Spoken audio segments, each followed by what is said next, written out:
जय हिंद दोस्तों, स्वागत है आप सबका शार्प स्टेपर कम्युनिटी में। आज वीडियो पोस्ट होने में थोड़ा सा टाइम डिले हुआ है। सो हम डिस्कस कर रहे थे जनरल साइंस, और जनरल साइंस में हमने आज स्टार्ट करना है नेक्स्ट चैप्टर के साथ, that is food preservation, nutrition and medicine. इसके अलावा देखिए हम पॉलिटी डिस्कस कर रहे हैं इवनिंग में, और ऑलरेडी अभी ये वाला वीडियो तो ऑलरेडी इवनिंग में आ रहा है, तो वो भी आपको मिल जाएगा। एंड इसके अलावा देखिए हमारे 4 कंप्लीट प्लेलिस्ट घटना चक्र की जो हैं, स्टैटिक घटना चक्र की, वो अवेलेबल हैं। हिस्ट्री, इकोनॉमिक्स, इकोलॉजी और जोग्राफी, तो वो भी आप देख सकते हैं from the channel of course. और करंट अफेयर्स में आई दृष्टि घटना चक्र करंट अफेयर्स भी अवेलेबल है, तो वो भी आप चेक कर सकते हैं। ऑलराइट, तो इतना अभी अवेलेबल है इस चैनल पे, so you can definitely check it out. And start करते हैं आज नए चैप्टर के साथ, that is food preservation, nutrition, medicine. So we'll start with the first question here. The first question is in fruits and vegetables wax emulsion is used. देखिए आपने देखा होगा कि जब आप एप्पल्स लेते हैं तो एक बहुत ही शाइनी एप्पल आपको मिलता है, वो आप वी फील कि वो बहुत अच्छी क्वालिटी का है एंड एवरीथिंग, बहुत शाइन रहती है वो। बेसिकली उस पर एक वैक्स इमल्शन होता है। तो वो किस लिए यूज़ किया जाता है? वो उसकी जो स्टोरेज लाइफ है उसको बढ़ाने के लिए यूज़ किया जाता है, for the extension of the storage life, right. तो देखिए फ्रूट्स और वेजिटेबल्स में वैक्स इमल्शन का यूज़ होता है for the extension of the storage life. Wax coating is used as a carrier for sprout inhibitors, growth regulators and preservatives of fruit and vegetables. और ये जो प्रिंसिपल डिसएडवांटेज है इसका, वो है development of off layer if not applied properly. अगर वो अच्छे से नहीं अप्लाई किया गया तो ऑफ फ्लेवर उसमें आने लगता है। फ्रूट्स एंड वेजिटेबल्स को 10 से 12 दिन तक वैक्स कोटिंग के माध्यम से स्टोर किया जा सकता है, मतलब उनकी शेल्फ लाइफ बढ़ाई जा सकती है। Next question, which of the following substances is used in the preservation of food stuff? Citric acid, potassium chloride, sodium benzoate, sodium chloride. Sodium benzoate का यूज़ होता है। Chemical formula of sodium benzoate is C7H5NaO2, और ये widely use होता है food preservative के तौर पे विद ई नंबर E211। और ये सोडियम सॉल्ट है बेंजोइक एसिड का। It exist in this form when dissolved in water and it's melting point is 410 degree centigrade. तो 410 डिग्री सेंटीग्रेड इसका मेल्टिंग पॉइंट रहता है। Which of the following is used in preservation? Preservation के लिए इनमें से कौन सा यूज होता है compound? So that is sodium benzoate, right. Next question, for the preservation of fruit juice कौन सा कंपोनेंट यूज होगा? Sodium benzoate. सेम क्वेश्चन है फिर से। Next question, which of the following chemical is used in food preservation? Sodium benzoate. Next question, which of the following is used in food preservation? Benzoic acid या sodium benzoate. Sodium carbonate है, acetylene है, sodium chloride है और benzoic acid है, तो benzoic acid use होता है। Benzoic acid का फॉर्मूला होता है C6H5COOH या फिर C7H6O2, सेम फॉर्मूला ही है। ये कलरलेस क्रिस्टलिन सॉलिड होता है, सॉलिड कंपाउंड है, and simple aromatic carboxylic acid है। Name is derived from the gas benzoin and its salt that is sodium benzoate are used as a food preservative. Next question देखते हैं, potato chips are packed in plastic bags in the atmosphere of. तो आपने देखा हो कोई भी आप wafers का जो पैकेट लेते हैं तो उसमें हवा भरी होती है, ठीक है। सो कौन सा एटमॉस्फेयर होता है? नाइट्रोजन एटमॉस्फेयर, नाइट्रोजन होता है उसमें। So potato chips are packed in the plastic bags in the atmosphere of nitrogen to protect them from being oxidized. Oxidized ना हो इसलिए. It gives the chips a longer shelf life because bacteria, molds, etc.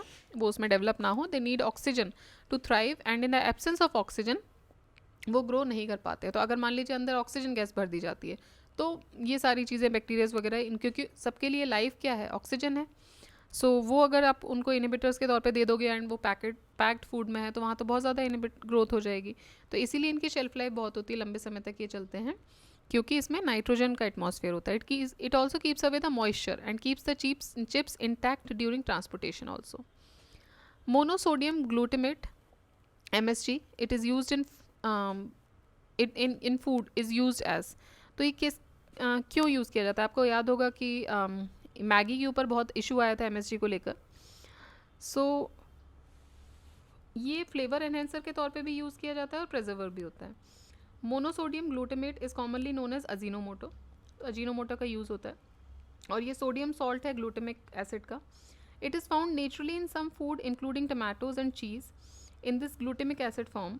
Monosodium glutamate MSG is a flavor enhancer and preserver commonly added to Chinese food, canned vegetables, soups, and processed meats. It is used to flavor and season the food and to preserve them as well. It can enhance the perception of savoriness while preserving palatability. Palate मतलब कि आप जब test जो आपकी bird होती है आपकी टंग पे. MSG is used in cooking as a flavor enhancer with an umami taste that intensifies the meaty, savory flavor of food, as naturally occurring glutamate does in foods such as stews and meat soups. MSG was first prepared in 1908 from seaweed broth by Japanese biochemist Kikuni Ikeda. तो सबसे पहले ही 1908 में ये बनाया गया था. और ये फ्लेवर एनहेंसर भी इसीलिए देखिए, आप जब बाहर आप खाना खाते हैं तो आपको कुछ जगहों पे एक एडिक्शन सी होती है खाना खाने की, वो फ्लेवर एनहेंसर्स का यूज़ होता है नॉर्मली. ठीक है, वो क्योंकि जनरली हम घरों में जब बना रहे हैं वही सेम चीज़, तो हम वो फ्लेवर एनहेंसर्स नहीं डालते हैं. So we keep on going back to certain food. Why? Because उनमें एक अलग फ्लेवर आपको फील होता है. और वो अलग फ्लेवर क्यों फील हो रहा है? बिकॉज उसमें इस तरह के फ्लेवर एनहेंसर्स यूज़ होते हैं. ऑलराइट, नेक्स्ट देखते हैं. Fruit stored in a cold chamber exhibit longer storage life और शेल्फ लाइफ. क्यों? ऐसा क्यों है? Exposure to sunlight is prevented, concentration of CO2 in the environment is increased, rate of respiration is decreased, and there is an increase in humidity. तो ऐसा क्या होता है कि जब कोल्ड स्टोरेज में हम बोलते हैं कि कोल्ड स्टोरेजेस जो बनाए जाते हैं वहाँ पे आप कर रहे हो, या फिर आप ये मान के चलिए कि आपके घरों में फ्रिज है, तो आप फ्रिज में अगर अपना चीज़ें रख रहे हो तो क्या होता है, उसमें जो रेट ऑफ रेस्पिरेशन है वो डिक्रीज़ हो जाती है. और जैसे ही रेट ऑफ रेस्पिरेशन डिक्रीज़ हो रही है, इसका मतलब ये है कि जो प्रोसेस है नॉर्मल रेस्पिरेशन की वो डिक्रीज़ हो रही है, तो लाइफ जो है वो शेल्फ लाइफ जो है बढ़ जाएगी. ठीक है, क्योंकि कोई प्रोसेस हो नहीं, रुक गई है चीज़ें. So their shelf life of fruits and vegetables can be increased by keeping them in cold storages, and this results in a slower ripening process and fruits and vegetables remain fresh. क्योंकि अगर आप बाहर छोड़ दोगे तो late से आप कोई भी फ्रूट लेकर आ रहे हो, आप उसको मान के चलिए आप अमरूद लेकर आ रहे हैं, आप उसको बाहर छोड़ देते हो तो वो जल्दी पकता है. बट अगर आप उसको फ्रिज में डाल रहे हैं तो उसकी जो पकने की जो प्रोसेस है, जो राइपनिंग प्रोसेस है, वो कम हो जाएगी. And they will remain fresh for a longer duration. Notably, when fruits are stored in a cold chamber, their rate of respiration is decreased. When fruit respires, they release ethylene, which helps in ripening. Ethylene is also known as fruit ripening hormone. Every fruit has a different level of ethylene production. The rate of ethylene production decreases when fruits are kept in cold storages. Next question, refrigeration helps in food preservation by. So again same question ही है, वहाँ पे जो rate of biochemical reaction है वो कम हो जाता है. So refrigeration preserves the food by slowing down the growth and reproduction of micro organisms, और we can say that by refrigeration we can reduce the rate of biochemical reactions. Which of the following is a common refrigerant use in domestic refrigerator. Common refrigerant क्या है? Freon. Freon gas भरी जाती है. It is a common refrigerant use in the domestic refrigerator. It is the name of a registered patent for a commercial refrigerant manufactured by DuPont. Freon is mildly toxic but stable halocarbon. Next question. Triclosan, considered harmful when exposed to high levels for a long time, is most likely present in which of the following? So ये ट्रिक्लोसैन जो है वो सबसे ज़्यादा toiletries में use होता है. It is a chemical with antibacterial properties. Triclosan is an ingredient added to many consumer products intended to reduce or prevent the bacterial contamination. It is added to some antibacterial soaps or body washes, toothpaste, and some cosmetics products. It can also be found in clothing, kitchenware, furniture, and toys. 2017 में US FDA Food and Drug Administration declared that triclosan is not generally recognized as safe and effective for antiseptic products intended for use in healthcare settings. 2016 में FDA ने ban कर दिया था over the counter consumer antiseptic wash products containing triclosan from being marketed to consumers. इसमें आता है liquid, foam, gel, hand soaps, bar soaps, body washes. Basic of the ban was that manufacturers haven't proved that triclosan is safe for daily use over a longer period. ठीक है, तो जो ट्रिक्लोसैन है वो सबसे ज़्यादा टॉयलेटरीज में यूज़ होता है. Charcoal which is used in decolouring raw sugar is, तो ये एनिमल चारकोल यूज़ होता है. एनिमल चारकोल, जिसको बोन चारकोल भी बोलते हैं, वो प्राइमरीली यूज़ किया जाता है for filtration and decolorization. Bone charcoal is often used in sugar refining as decolorizing and de-ashing agent. तो आपने सुना होगा कि शुगर को हड्डी से धोया जाता है या वॉश किया जाता है उसको वाइट, जो बिल्कुल तीखा कलर देने के लिए, तो वो बेसिकली एनिमल चारकोल होता है. Main component of honey, main component of honey क्या है? फ्रक्टोज है, क्योंकि क्या हो रहा है, फ्रूट से मक्खियाँ लेके हनी बना रही हैं, तो डायरेक्टली ग्लूकोज तो नहीं कंपोनेंट करेंगे. सो मेन कंपोनेंट फ्रक्टोज होता है. 31.3% ग्लूकोज भी है, सुक्रोज है, मॉल्टोज है, पानी भी है. फ्रक्टोज और fruit sugar, it is a simple ketonic monosaccharide found in the many plants. Next question, the sweetest sugar among the following. सबसे ज़्यादा स्वीटेस्ट शुगर कौन सी है? तो देखिए, जो फ्रूट से डायरेक्टली मिल रही है आपको, fructose, that is the sweetest sugar. Fructose is the sweetest sugar among all the natural sugars. Sugar क्या होती हैं? सैकेराइड्स होते हैं, which have varying degrees of sweetness on a relative scale as illustrated in the following table. Sucrose 100% sweet है, then fructose 140 to 170 है, glucose 70 to 80 है, then maltose 30 to 50, galactose 35, lactose 20. lactose जो आपको दूध में मिलता है, तो आपको दूध में भी एक हल्का सा मिठास आप देखोगे कि आपको जब आप दूध पीते हो तो आपको लगती है हल्की सी मिठास होती है, नेचुरल मिठास, वो लैक्टोज की वजह से होती है, लैक्टोज शुगर. ठीक है, बट वो सबसे कम होती है among the given sugars. Next, given below are two statements, one is labelled as assertion and another is labelled as reason. Assertion says that invert sugar is more sweet than sucrose. Reason ये बोल रहा है that invert sugar is obtained by hydrolysis of sucrose. So देखिए, दोनों ही सही हैं, but ये इसको एक्सप्लेन नहीं कर रहा है. Invert sugar is made by splitting disaccharide. वो डाइसैकेराइड को स्प्लिट करके बनता है sucrose into two components, monosaccharide, fructose and glucose. Conventional way to keep invert sugar is by hydrolysis of sucrose to glucose and fructose. Invert sugar sweeter होती है sucrose से, ordinary white sugar से, क्योंकि free fructose crystals होते हैं उसमें, जो कि स्वीटेस्ट नेचुरल शुगर है. तो दोनों सही हैं, बट एक्सप्लेन नहीं कर रहा है.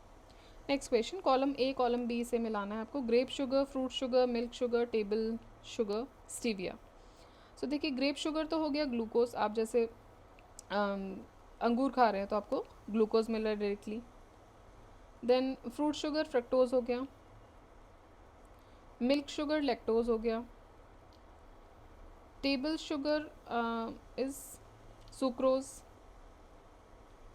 एंड स्टीविया नेचुरल स्वीटनर होता है. जनरली जो लोग डाइट कर रहे हैं उस तरह की चीज़ें, तो वो स्टीविया भी यूज़ करते हैं.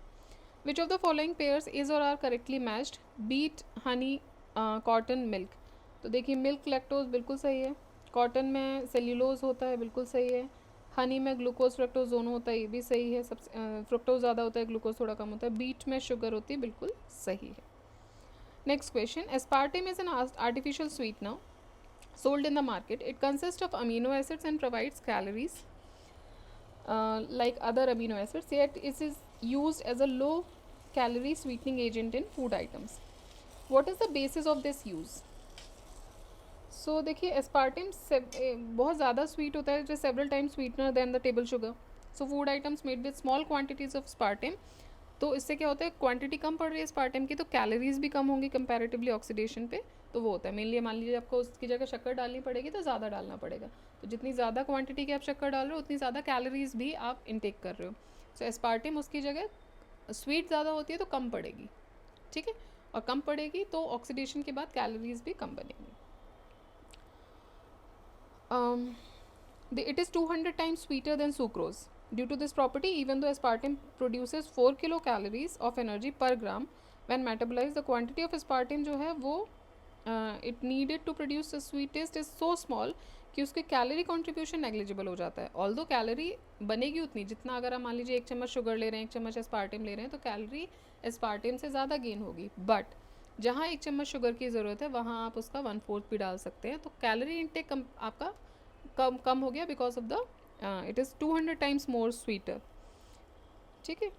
Next, aspirin is obtained from petroleum, earth, tree, chemical reaction of acids. तो ये ट्री से मिलती है एस्पिरिन. एस्पिरिन सैलिसिलेट होता है, it works by reducing substances in the body that causes pain, fever, inflammation, जैसे हेडेक के लिए जनरली लिया जाता है. Sometimes it is use to treat the prevent the heart attacks, also strokes, chest pain. ये obtain होती है from latex tree. Anti aspirin is, aspirin क्या है, एंटी पायरेटिक है, मतलब पेन किलर है एक तरीके से. It causes hypothalamus to override a prostaglandin induced increase in temperature. Body then works to lower the temperature. Aspirin लेने के बाद बॉडी काम करती है कि टेम्परेचर कम हो जाए. इससे क्या होगा, जो फीवर है उसमें कमी आती है. एंटीपायरेटिक और एनाल्जेसिक है ये. The antibiotic use among the following is. So next question बोल रहा है कि antibiotic among the following is, इनमें से एंटीबायोटिक कौन सा है. तो देखिए, पेनिसिलिन और सल्फाडाइजिन ये दोनों ही एंटीबायोटिक है बेसिकली. ठीक है.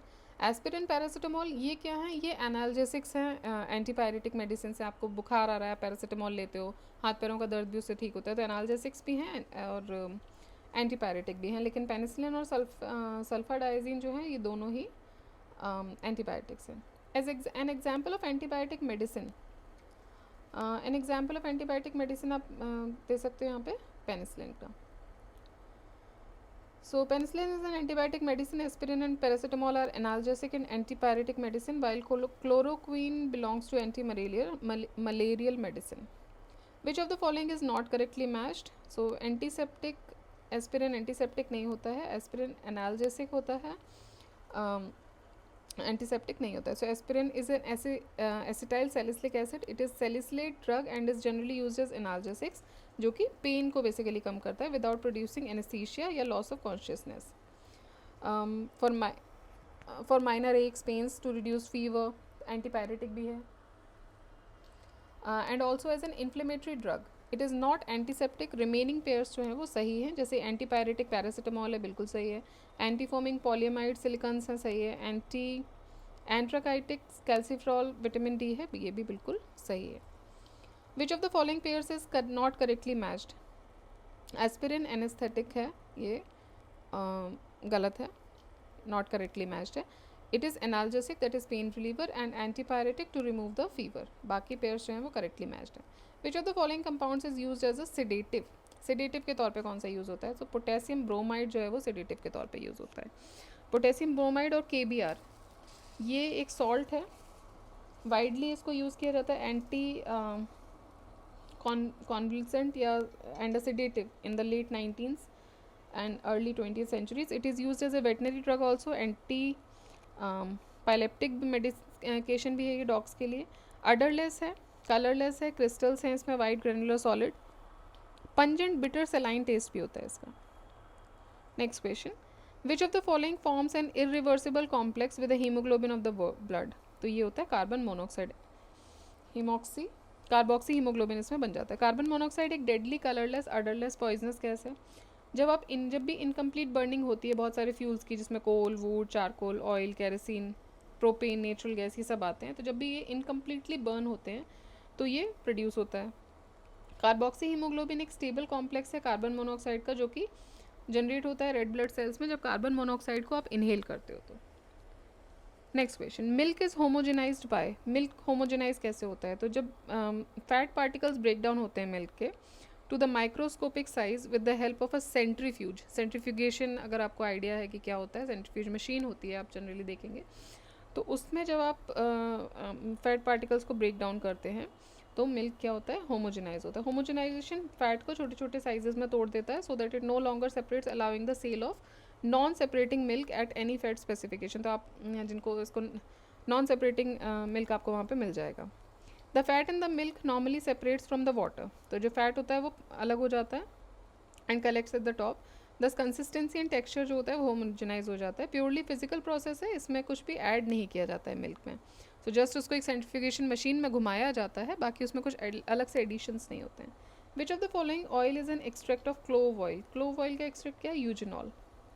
यूजिनॉल एक कलरलेस और लाइट येलो ऑयल एक्सट्रैक्ट है from clove of having formula of C10H12O2. Cloves की तरह ही इसकी स्मेल आती है, स्पाइसी पंजेंट टेस्ट होता है. Which of the following fruit is most suitable for jelly making. तो सबसे जो सूटेबल फ्रूट है वो गुआवा है. स्मॉलर एसिड फ्रूट्स सबसे ज़्यादा सूटेबल होते हैं जेली मेकिंग के लिए, since they are usually high in pectin content and acid.